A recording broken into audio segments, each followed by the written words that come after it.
Thank you for joining us today for the opening of IHA's Connect Spring event. My name is Derek Miller, and I'm president of the International Housewares Association. Although our industry is unable to currently gather at the Inspired Home Show, the IHA Board of Directors, the IHA staff, and our partners, the NPD Group and Springboard Futures, are excited to bring insightful education and innovative product demonstrations to the home and housewares industry over the next 2 weeks. IHA's Connect Spring will feature 5 keynotes and 9 general sessions to inform and educate the industry on very important and relevant topics. IHA will also bring buyers and sellers together through 4 MarketWatch trend presentations and through 8 virtual product demonstrations. If you'd like to see the complete schedule of events, please visit our homepage at theinspiredhomeshow.com and click on the Home and Housewares Connect link. We're pleased that you are joining us for this first session that will begin in just a few moments. Welcome to IHA's Connect Spring event. Thanks so much, Derek. Hello, everyone. My name is Liana Salama. I'm with the International Housewares Association as well. And I'd like to introduce our opening keynote titled 2020 in the Rearview Mirror. A couple housekeeping notes before we get started. First off, our speaker today will be taking questions at the end of the session. Throughout the session, you can go ahead and use the Q&A function down at the bottom of your screen to submit questions. During any time of the session, we will be collecting and then we will go through all of them at the end of the presentation. Secondly, the session is being recorded and will be available on IHA's website within about 2 weeks of the full Connect Spring event conclusion, so approximately mid-April. So with that, I'm delighted to introduce our speaker. Joe Derochowski is the Vice President and Home Industry Advisor for the NPD Group. Joe's full bio is available both on the NPD site and on the Connect Spring page at theinspiredhomeshow.com/connect. Thanks so much, Joe. Let's go ahead and get started. All right, well, thank you very much. And I'd like to thank everybody from the IHA for this opportunity. And I want to thank everybody here attending for your time. You know, I kind of want to start out with a little quote. A colleague of mine used to start a lot of his presentations with this quote, and I thought, what a nice way to really kick off the overall Spring Connect show that we have. And the quote is, the purpose of research is to see what everyone else has seen and to think what no one else has thought.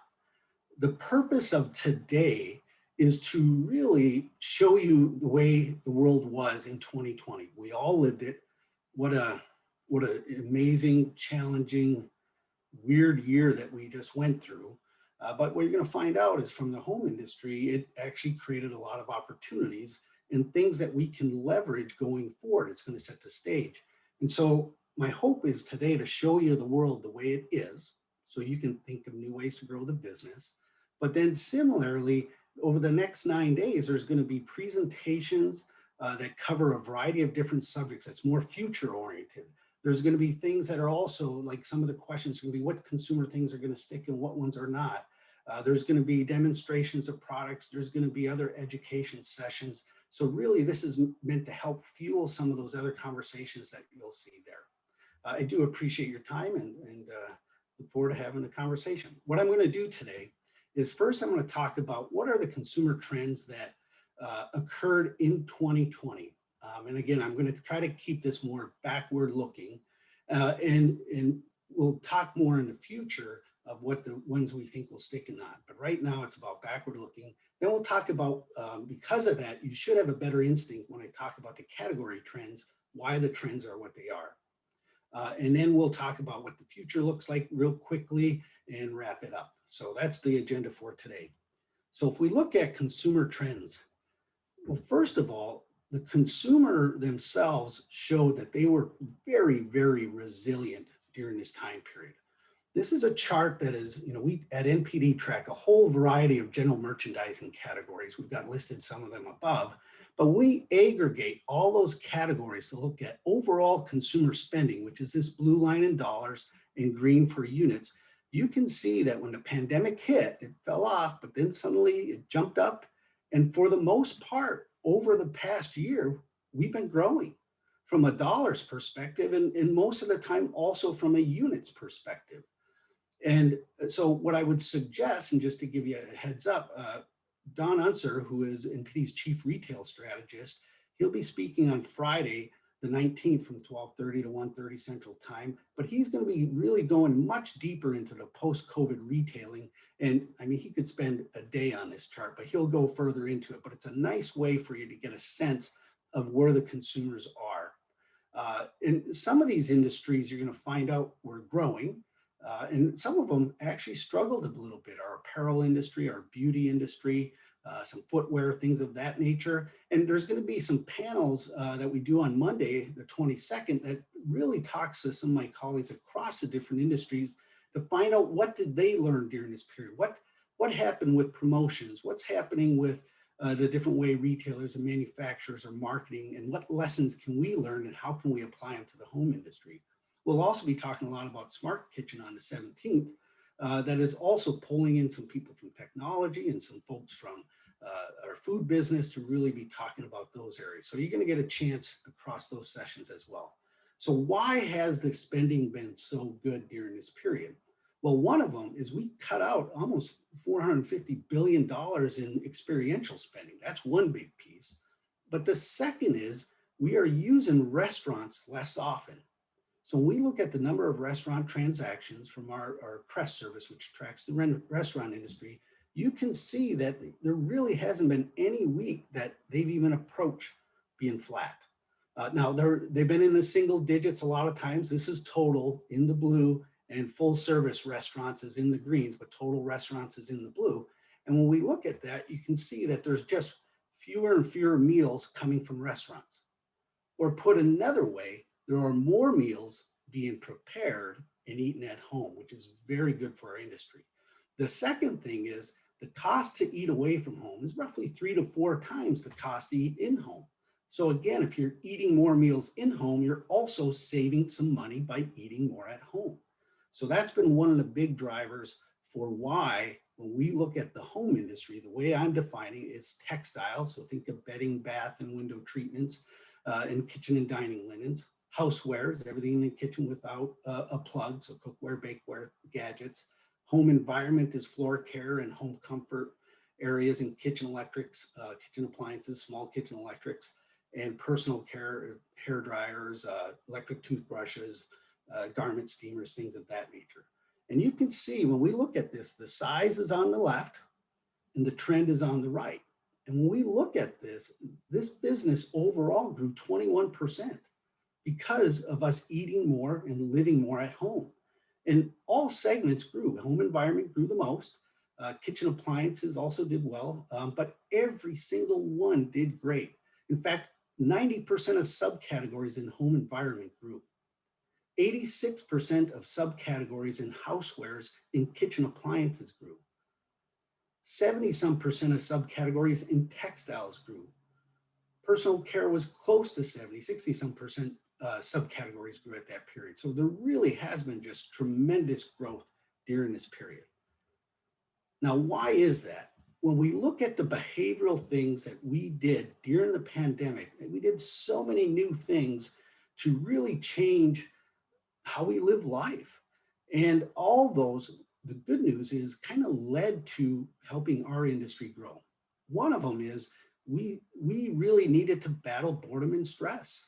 We were at home. So our sports business grew more than 31% during this period because people were they're golfing more than ever before. They're doing their Pelotons, they were camping, they were doing everything they could to be outside.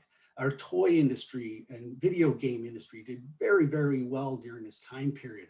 And I'm going to show you some eating stuff coming up that will also relate to this and how it impacted us. But it just really was a lot of activities across all behavior that led to how can I occupy this time in a quarantine lifestyle. We also became much more germophobic, very much concerned about germs and viruses. It impacted not only the way we wanted to manage the environment of our homes. So you're going to learn about air purifiers, how they did so well during this period. It impacted how we entertained in our home. When we set up special bathrooms just for guests, we started making more individual items as opposed to more buffet-oriented items. It really changed the way that we manage this area. And comfort, we saw a lot of electric blankets and heating pads and massaging appliances all those things bringing comfort were just grew dramatically during this period. Pet ownership, especially first-time pet ownership, just skyrocketed because of the pandemic puppies that were out there. And that helped fueled a lot of growth that we saw in floor care, as well as other cleaning products during this time period. We took a lot away from home behaviors and brought them in home, like cutting our own hair, making our own lattes and cappuccinos. We worked from home more, and this was huge. This probably is the biggest driver of all these things, because not only do we work from home, we schooled at home. And what that ultimately means is that's more meals at home. That's more times to clean the house. There is just so much that drives and dictated how we spent our time that really helped fuel the growth that we saw. Home improvement also took off during this time period. It was just a huge growth that we saw there, in part with the boredom and stress and managing that, but also in part because we now had the money to do some of these things given the low interest rates, as well as people started moving from the cities to the suburbs, or people right now moving to a larger house because they know that they're going to be working from home more permanent. So therefore, how do I increase my space? And we also saw a tremendous amount of casualization. The clothing in our part of our apparel business, the growth was more in the basics, but all the more finer and clothes that you might wear to a normal work environment, those were not up as much. Same thing with the beauty business. And you'll see in some of the women's styling business that we had too, the impacts of casualization. So there's a lot of changes that we saw here with consumers. And just as a reminder, we will be with Liana, Tom Robley, and Peter Giannetti on the 17th tomorrow at 12 to 12:30. We're going to have more of a conversation about, okay, so what other consumer needs did we see out there, and what ones do we think are going to stick, and what ones are going to be happening more going forward. Some other consumer needs that we did see in here, though, is we got reminded that as consumers, we are lazy. We are always looking for something to save a step. So we saw a lot of products in hot air stylers and in oral care, these things that combine steps together, whether it's hair drying and styling, whether it's flossing and brushing, all of those things that help save a step did very, very well. So we got reminded of the importance of convenience. We really became a bunch of hacks as consumers. Like to manage all those needs we had, we started doing very creative stuff. We expanded outdoors as a way to feel more comfortable meeting with friends or family in small groups, but yet being outside, feel a little bit safer. So you saw people setting up outdoor entertaining, outdoor cooking, movie nights, things that allowed people to be together, but still be socially distanced. We saw during the winter time that people are saying, well, I still want to visit, but I want to make sure everybody's safe. So instead of coming into the house, you know what I'm going to do is I'm going to have people go into the garage, have the air circulating, everybody feels safe with it. And so people just changed their garages, which also led to a lot of opportunities for us. So there's been a lot of needs in 2020 that really are a foundation as we start to think to go forward as what can we do to help consumers at these moments. From an eating behavior perspective, one, we did see a lot more meals in home. If you're working from home, the meal you most likely eat away from home is lunch, because that's the one 5 days a week you're away from home. Well, now that's something that you're trying to solve that really wasn't there before. Because of there fewer evening activities, there are also more dinners at home than we had seen before.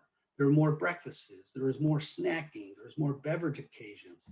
And that really, really helped out for the growth that we saw in 2020. We saw, because of so many meals that you have to now feed for lunch and for dinner, you're trying to come up with ideas, you're looking for varieties, you're looking to do things, but still that's a lot to plan, to prepare, to cook. And so we use leftovers a lot. So a lot of the meals that we made tended to be a lot of one dish oriented meals, or those things that help provide leftovers that you could use maybe for the next day's lunch or for another day's dinner to help kind of manage that craving and that need that we had for variety. We also saw an increase in activity of baking, especially dessert oriented things. They went up 21%. And in that space, we started really became an activity to keep people as something to do. And a lot of the bonding that parents and kids had and some of the ways to get the kids involved around the kitchen played out in this time frame. We snacked a lot more because we're just at home more. A big change that we saw compared to pre-pandemic is the preparation phase, which usually was kind of pressure oriented because you had kids soccer or kids baseball, or you're going to a concert or something that evening. Well, it became a little bit more of a leisurely activity, a little bit more calm and involvement into the meals, as well as the leftover meals tend to be a little bit more involved. So it played out there. Now, there were people that still also did the other extreme of no prep and things of that nature. So the real growth area, a lot of one dish meals, those things at breakfast, those things at lunch, those things at dinner, it all played out in part because those are meals that take a little bit of involvement and a little bit more leisurely in the preparation phase. There was a huge need for variety, and we oftentimes think about just the main dish pressure, but think about the side dish. And how do you solve that? We saw structured dieting start to come back in vogue. So instead of being your own diet and coming up with what you're thinking, you actually started following a more disciplined program, in part because you had the time. And entertaining, while it continued, because of concerns about the viruses, you limited the number of folks you had, the number of folks that you would invite over, and that would be outdoors. And so you would start setting it up, saying, okay, here is this person's, we had some people over this weekend, and my wife actually had people's names to make s'mores for the kids, for each person. Like, you just structure it where people feel safe. And that totally changes the foods you make, the appetizers, the desserts, all of those things get affected by that and how you serve it. So those were a lot of the big drivers that we saw in 2020 drive the business that across areas. Another change that we saw during this time frame from a shopping perspective is the growth of online. And you can see that, small appliances all advanced to a little over 50% of the business. If I look at the last 6 months when both brick and mortar and online were at play, it evolved to more than 50% being sold online. And if you look at it, it's growing about 3 points every year. And now suddenly it grows 9 points, 7 points. So it grew 2 to 3 times of what we saw before. So it's a good way to think about the distance between different years. And one last piece here is, while I'm showing online growing, brick and mortar also grew. So we grew both online, brick and mortar. That's what's great when you're solving consumer needs. There's enough business out there and there's enough needs that everything can grow. All of us can grow. Now it's about really figuring out not so much which channel, but what's the best way to serve the consumer and help them with the shopping that they have. Okay, so with that as a backdrop, let's take a look at the category trends and what they were for the year. I'm going to show you some slides, and I'm going to explain it first before I start getting into it, because there's a little bit of a eyesore, but it'll be helpful with you. Picture from the left to the right is small to big. Also picture the size of the circle gives you a sense of the size versus something else. So there's a size element. And if it grew, it's above the line 0, and you'll see green and blue up there. And if it's below, you'll see red. So first of all, kitchen electrics grew 28%. The other part is pretty much everything grew if you do it from a category perspective. So it's really hard to sit there and say, well, what's the story behind it? And I think some of that is within each of the categories, but we'll look at what happened from an overall winning. If we look at the top 5 growing based off of absolute dollar growth, it was air fryers, toaster ovens, single serve coffee, traditional blender, and electric grills. So from an absolute dollar growth, those are the ones that grew the most. Or to put it another way, you had 2 that were with breakfast, 1 that was with lunch. If I put number 6 microwaves, that would be 2 for lunch, and you had 2 for dinner. And if we did the top 10, you would also see beverage-oriented items. You would see a much broader list of what we have also in storage areas. So there's a lot of really growth that goes across the meals. And this multifunctionality, something that allows you to use something multiple times or multiple occasions, is where we saw the growth in 2020. Now, it didn't mean specialized products didn't grow. If I look at the world based off of percent dollar change, the top 5% dollar change was electric rotisseries, electric pasta makers, frothers, other waffle sandwich treat makers, and bread makers. Or put another way, they're very specialized products, and especially for people who wanted to control the ingredients that they were making or control those specific needs that we have. So we saw growth both in multifunctional and specialized products. I think you just got to really be thinking about what is really behind the consumer wanting each one of these. If we look at housewares, housewares grew 22%. And again, pretty much everything grew.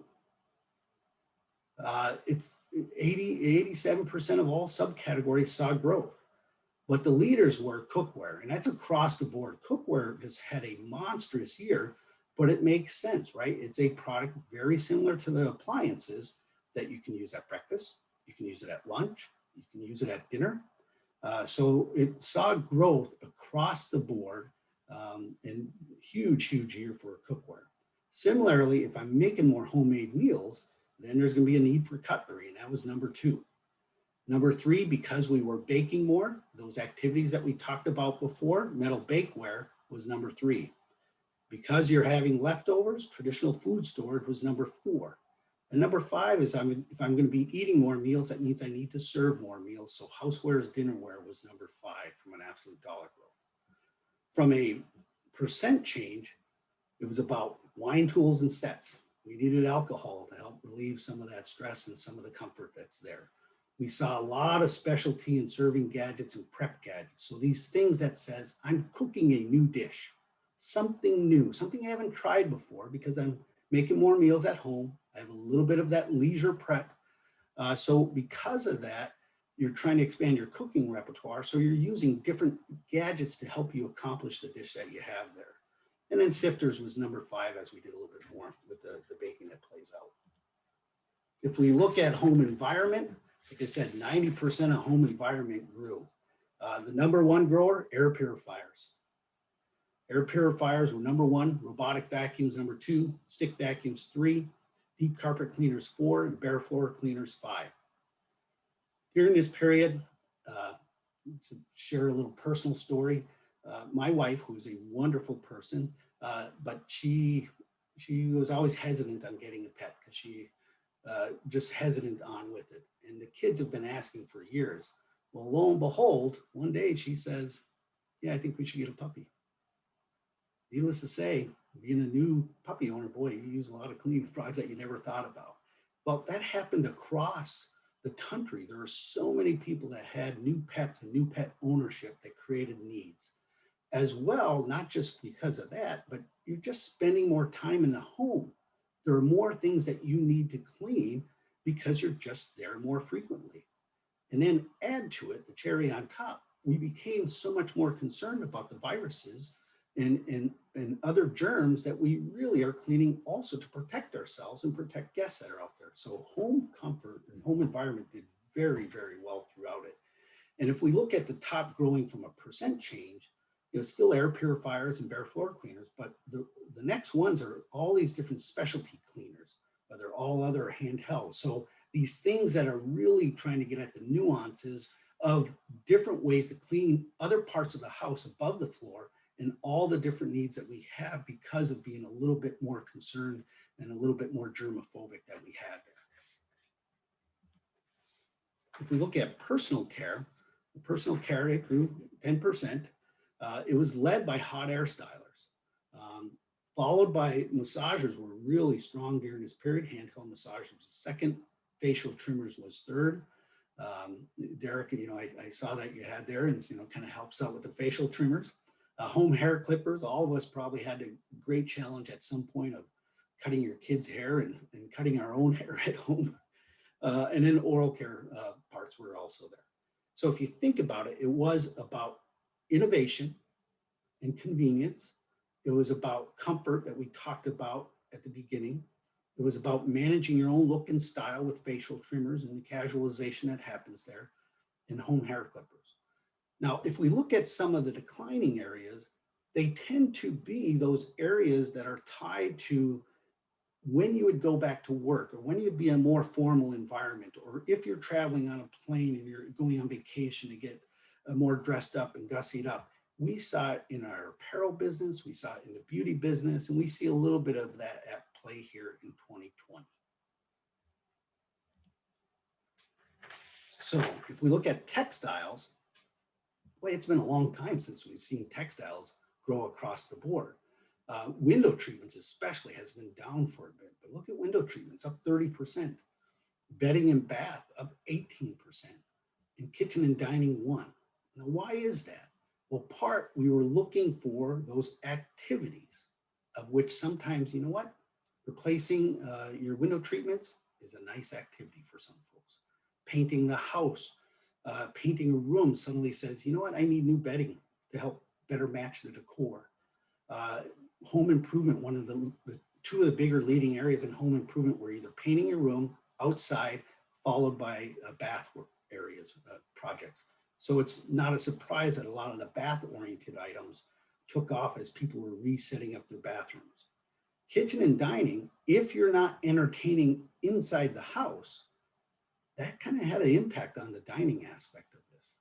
Now, there still was growth, but a lot of it was related to working at home again more.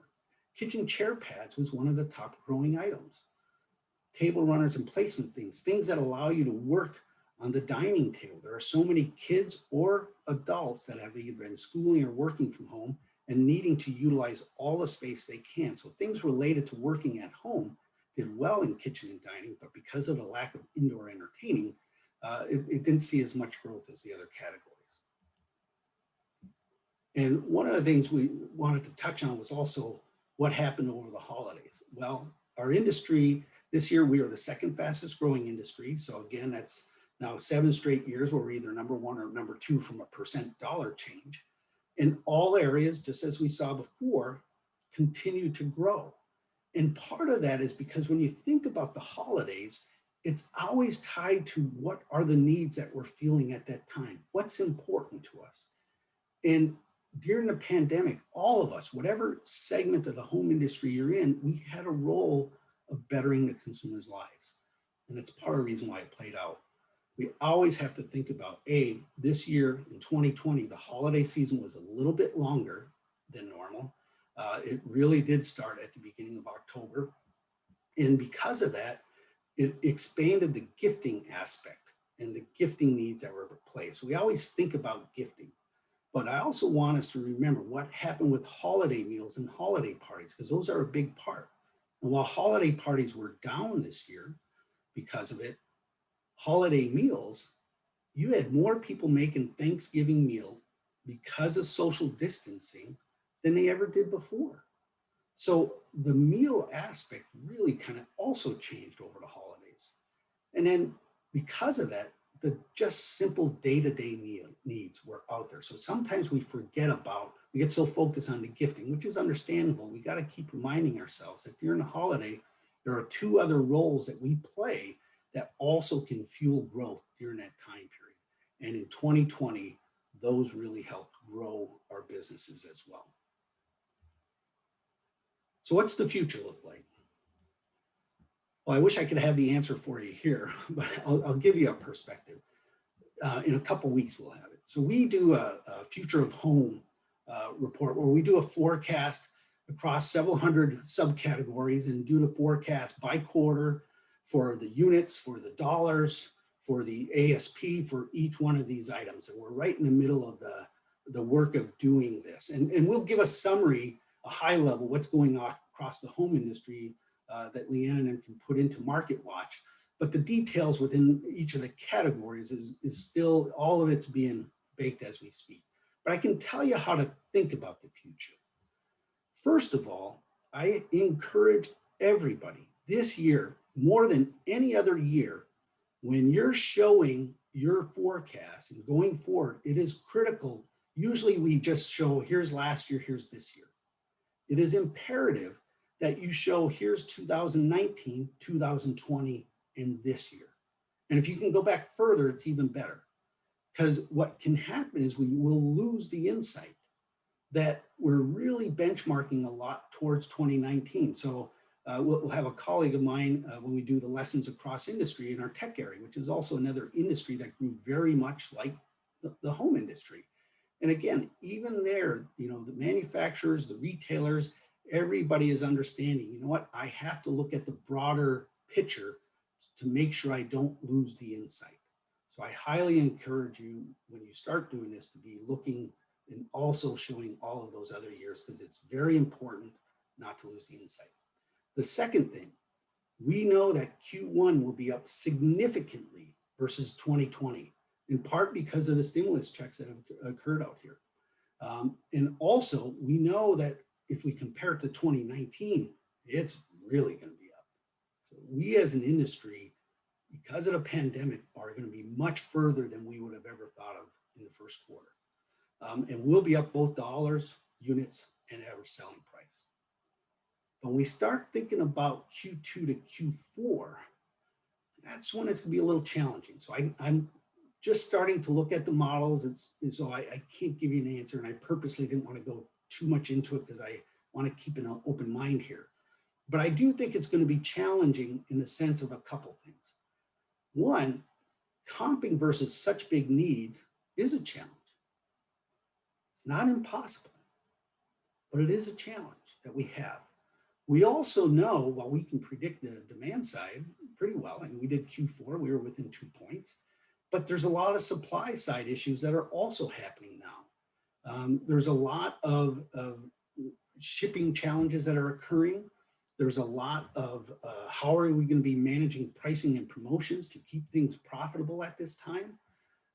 There's going to be a lot of things, how much innovation is coming out. So some of the areas of the stuff that we control are variables at play, but I'm more focusing on the demand side. And if we look at the demand side, we will for sure be up compared to 2019 Q2 to Q4. You can bank on that from a units especially perspective. The bigger question is, how about 2020? And that comes to a challenge to all of us. What innovations do we have? How are we managing the supply side? How are we going to be managing the price and promotion and ASPs? We don't want to be giving business away like some of the businesses that declined.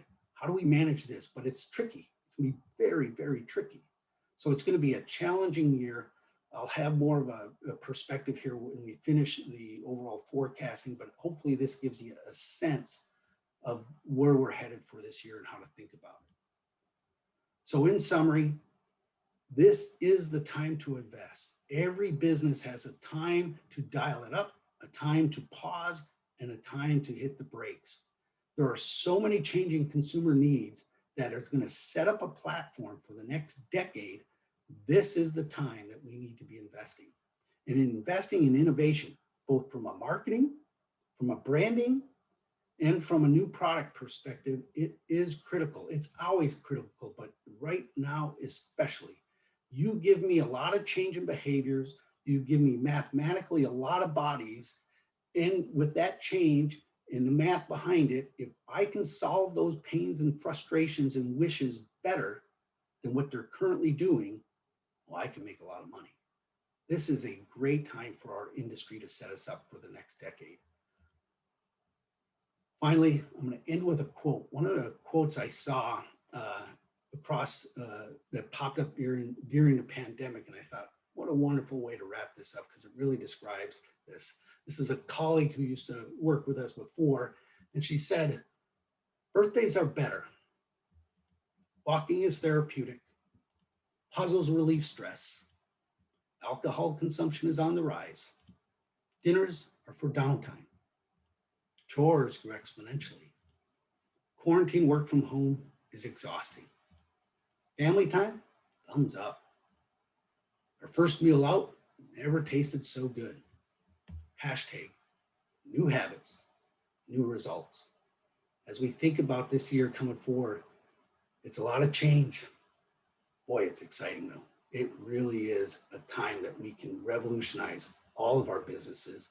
And more importantly, we truly can help solve consumers' pains and frustrations. We can help make their lives better if we continue to be creative.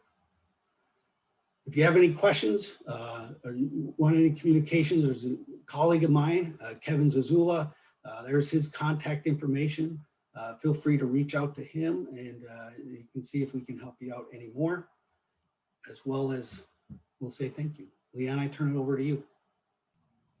Thanks so much, Joe. Wonderful information as always. Just a few questions that have come through during the presentation. A couple are pretty straightforward. One being related to holiday. What's your expectation on when holiday will start this year? Will it start as early as it did last year? I think a lot of it depends on what's going to happen, you know, whether it was because of Prime and deal days, as well as then retailers all kind of use that as an anchor to push it forward. And really get consumers to start earlier. So I think the bigger question is what's going to happen to those events? Are they going to move back to where they were in the summer, or are they going to stay at that time? I think if they move back closer to where they were in the summer, the holiday season probably will be more similar to what it was in the past. It might start a little bit earlier, but for the most part, it'll probably get closer past. If it starts earlier like that, that means it's going to be promoted and it'll start earlier. If you think this year, I mean, you had news programs talking about everybody has to start ordering earlier because there's going to be shipping issues. There's going to be promotions on what's going to be hot earlier in the season than we had. There was just so much marketing this year that didn't happen in the years past to help get the consumer to start earlier. I think it really comes down to what, as an industry, are we going to do? Are we going to be marketing like we did last year? Or are we going to be marketing like we did in years past? Right. Sure. Because you're going to have to win the consumer's mind. There's going to be changes happening, and it's a battle for the mind and attention at that time to move up the urgency. This year we were able to do it. The question is, will you be able to do it at this moment? Yeah. Yeah, as people get back out and start having other activities on their mind, they might not be as inclined to think about holiday quite as early. But to your point, some of that may depend on how the industry, treats the season this way. Question related to some of the data that you shared. Any surprises or any aha moments from a regional or geographic perspective where things were particularly strong or, or not so strong in some areas versus others? One, you did see over time, if you think about this past year, there are many disruptions you had. You had certain parts of the country where cases would spike, if you remember earlier in the spring and the early part of the summer. We had some times where we had weather issues, like we had the fires out west. Recently, we had the big snowstorm through Texas and some of the other states that were there. So there were some weather-related patterns that impacted. There were sometimes policy issues where sometimes states opened up some of the restaurants in other regions, sometimes they didn't. So you did see as we went through this process, like every now and then there would be some impacts that happened because of those items. So from a regional perspective, there clearly was a play on those. The other part that happens though is because our industry was still so hot, we still grew. Like the consumer just figured out ways to still get it, whether it's going to be brick and mortar or whether it's going to be online. The needs didn't go away. The good news that we had is with all those things, every single region was, you know what? We were all working from home more, which means we were all eating more meals at home, which means we all had to clean the house more. So those fundamental needs that we talked about still were relevant across every single region. Now, there were periodic disruptions and periodic opportunities, but overall, it still continued. Those needs and demands were still there. Yeah, one of the things that I wrote down to think about, and just something that surprised me, was that, certainly you expect that the digital sales would have gone up the way they did, even exponentially over years past. But the fact that brick and mortar was also up is very interesting to me. And I wondered if there was anything related to different states, having different attitudes towards, being out and about or, opening versus closing. So I think that's an interesting thing to take a look at. But to your point, everything was up all of the time, even if it, played a little bit in the margins. If you think about it, think of all those other industries that I showed, and Don will talk more about this. It was great. And whoever said they asked him, it would be a really good question. He'll love that stuff. But what you'll learn from my perspective is some industries, because of the needs that the consumer had, just weren't as critical. So, getting dressed up as much, or beauty, some of the more formal clothing and those things, because of that, when those disruptions happen that you talked about, whether regional or whatever, it got impacted more. But if you're in kitchen electrics and in housewares and in home environment, those categories, it didn't matter because you were still at home. So those disruptions did not impact as much. Related to the same topic, we have a question here that I'm interpreting as being a question related to NPD's data collection. But the question is, since online is growing so substantially, does it erode the value of point of sale or scan data in brick and mortar? But I think NPD has addressed that with the pickup of the online information as well. Is that right? Yeah, well, our point of sale data for the retailers will have both brick and mortar and online. Now, in the retailers that we don't have, we get some of the online through our checkout data. And we got other data sources too that we have, but for the most part, that's still, we're getting almost 80% coverage. Yeah. So, did you see any trends related to different, not specific retailers, but retail channels, for, example, for grocery channel versus, mass merchandise and those types of things? Anything, that really jumped out at you there? I mean, certainly some were much more open than others, and I'm sure that had an impact, but. Well, I'll put it this way. If we do it through the whole period, I mean, obviously at some point when some retailers were shut down at that time, it was a little bit harder, especially right at the beginning. But if we look over the last 6 months, you know what? Everybody grew for the most part. Like, everybody grew because we have the consumer need. If the consumer has the need, it's a case where everybody has. We saw all channels do fairly well. We saw the top retailers all do well.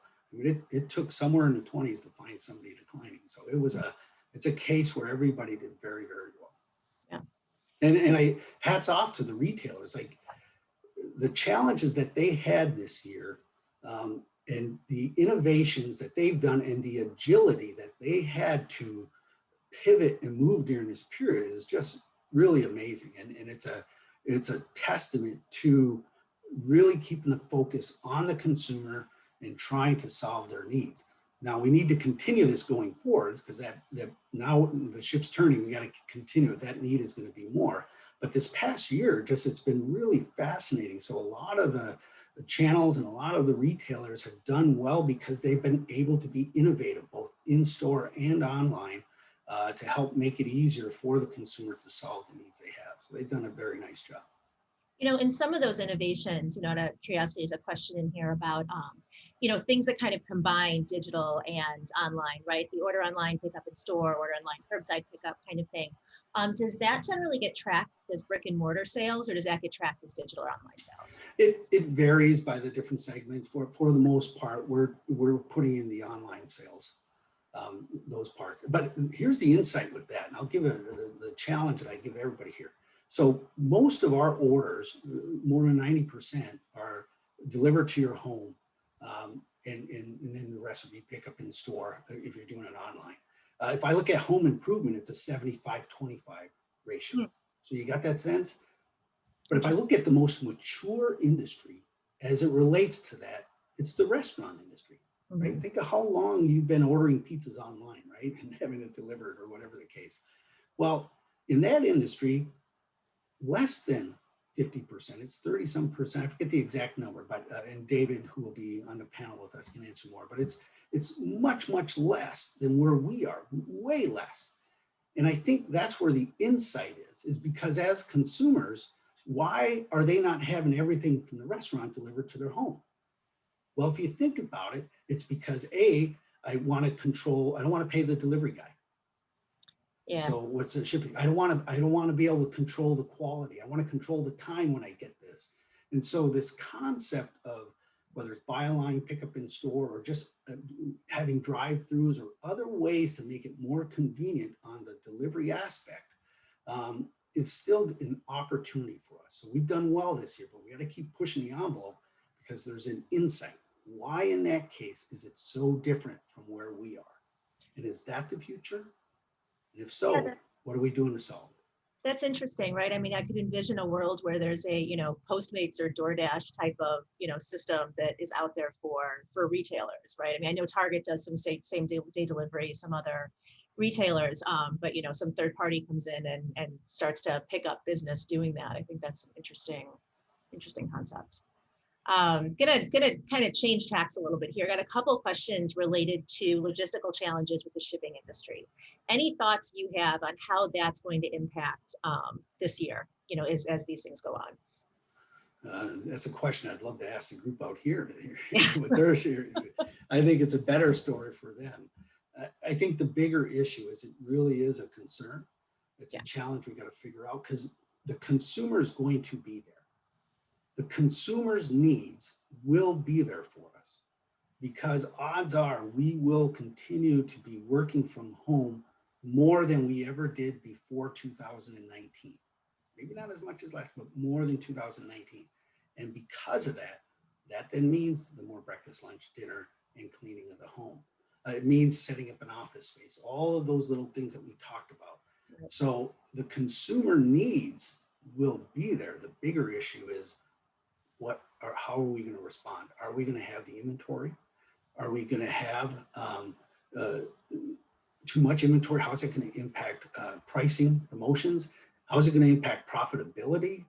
That's the big variable that's out there. So my expertise is more on the demand side and understanding what the consumer is doing, but it is a very interesting challenge what's going on the supply side right now. Yeah, and one point has come up here that we actually were just talking about within the last day or two, which is the issue and impact of inflation, right? And is that coming? And as you think about your forecasting, and you're already dealing with some interesting variables related to the stimulus checks and these types of things, where's kind of your head at on factoring that in the next year or so? Well, one of the things, it is certainly a variable, and I know our modelers are, when they build the models to do the forecast, and the variables like that are built into this, and as well as the supply side stuff. So they have things that are built into those things. But from my perspective, and what I want all of us to be thinking about is, as we eat more meals at home, we still save money. For those things that we used to do at home, and potentially have the risk of going back out, we have to innovate in a marketing way to educate the consumer to keep that behavior in home. Mm-hmm. Saying something, use it illustratively, you know what, by making your lattes and cappuccinos at home, you're going to save $1,200 a year, or $2,000 a year if you're going to be doing breakfast with it. Like that concept, free vacation. If you're going to start cutting your own home, it's this much money. Like, you can never underestimate how lazy we consumers are. Don't leave it to us to figure it out. We have to connect the dots. And if one of our things is we have a way to help the consumer save money, even if our cost of goods are up, that's fine. The overall budget, we have a way to help them. We have to be very aggressive and innovative in our marketing to make those points very solid and relevant with the consumer. I think that dovetails really nicely into the last question I have here, which is about, how can the industry expand the lifespan of some of these trends? And I think it's exactly what you're talking about. It's marketing positioning, right? So example, bread makers, by the time some retailers or manufacturers were able to respond, the spike was already over, so how do you keep those things alive? And certainly to your point, I think there's, this notion of, perhaps a sense of ongoing kind of frugality that may happen. I mean, we're still not back up to pre-pandemic unemployment levels, right? We had a conversation yesterday about, 2 million women have left the workforce, that they're back at home now, which has impact on income. So some of that, maybe to your point about the value and the savings of doing some of these things at home on a long-term basis, even after you can go out and get them somewhere else. Right. We have ways to save money. What I would be suggesting is this, is there's so much change in behavior that's happening. And for those who have heard me speak before, I like this thing that everything we do throughout the day, everything we do out throughout the day has an I wish, I hate, I miss, I love thought to it, and both for the job itself or for the occasion. Mm-hmm. And so if we can listen and think through, all right, let's go through all the eating, let's go through breakfast, and let's do it for kids, for parents, let's go through weekday, weekend. Let's go through for main dish, side dish, and beverages. And now let's do the same thing for lunch. Let's do the same thing for dinner. Let's do the same thing for caring for the pet throughout the day. Let's do the same thing for other parts of the house that we have, our styling efforts, our grooming efforts. If we can find out what those pains and frustrations and wishes are that the consumers have, we listen to that and we think, is there an there? Is there a better, faster, cheaper, healthier, safer, some sort of versus their existing behavior that we can solve and solve those needs in a better way than what they're currently doing? Then we can extend the lead of this. And that's why I think we're setting ourselves up for the next decade. We are due for a change. And right now, this platform, that's what makes 2021 such a pivotal and critical year, is we're going to start to solidify some of these things. We still have time to listen, because we're going to crave to keep doing the same behaviors we were doing. We're going to crave to eat as a family. We're going to crave to eat healthy. We're going to crave this, but there's going to be pressures that start to come back. And so if we can solve those in a new and different way and better way than what they currently are, I have no doubt that we can grow for the next decade, no doubt. But we've got to really focus it on solving those consumer pains and frustrations. I think you just gave a wonderful plug for our post-COVID consumer panel tomorrow at 12:30 that we'll be doing. So I'm excited. I look forward to talking to you again then.